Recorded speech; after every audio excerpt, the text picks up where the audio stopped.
बहुत दिनों पहले की बात है। तब भारत के दक्षिण दिशा में विजयनगर नामक एक राज्य हुआ करता था।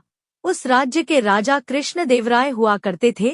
वहीं उनके दरबार में तेनाली रामा नामक एक मंत्री भी था। विजयनगर में उन दिनों चोरी की कई घटनाएं हो चुकी हैं। राजा कृष्णदेवराय चोरों से चिंतित थे। तेनाली रामा समेत दरबार में हर कोई चिंतित नजर आया।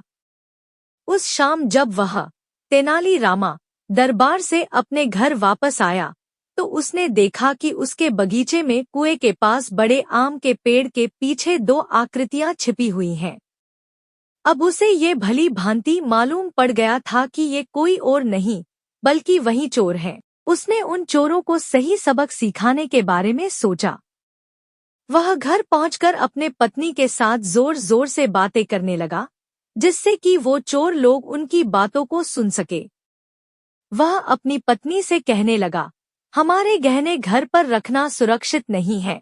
अपने लोहे के बक्से को अपने गहनों से भर दो और उन्हें सुरक्षित रखने के लिए कुएं में गिरा देंगे। ये बातें सुनकर लुटेरों ने इस बेवकूफ की योजना के विचार पर चुटकी ली। उन्हें लगा कि यह तेनाली रामा कितना ही ज्यादा मूर्ख व्यक्ति है। वहीं तेनाली रामा ने अपनी पत्नी को फुसफुसाया कि चोर बगीचे में छिपे हुए हैं। वहीं साथ में वह बक्से को पत्थरों और बर्तनों से भरने के लिए कहता है। एक बार बक्सा भर जाने के बाद तेनाली राम और उनकी पत्नी ने बक्से को खींचकर कुएं में गिरा दिया।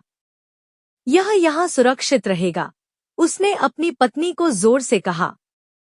दोनों चोर घर में लोगों के सोने का इंतजार कर रहे थे। उनके पास एक योजना थी। प्रत्येक लुटेरा बारी बारी से कुएं से पानी निकालने लगा।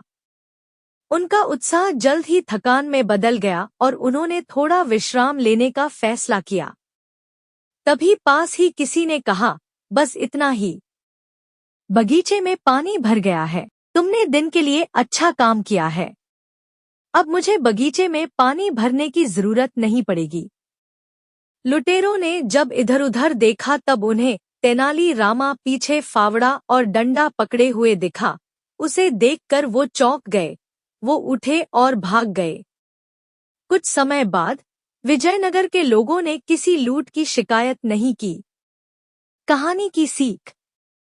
इस कहानी से हमें ये सीख मिलती है कि किसी भी विषम परिस्थिति में बेहतर यही है कि शांत रहें और किसी समस्या का हल ढूंढ लें।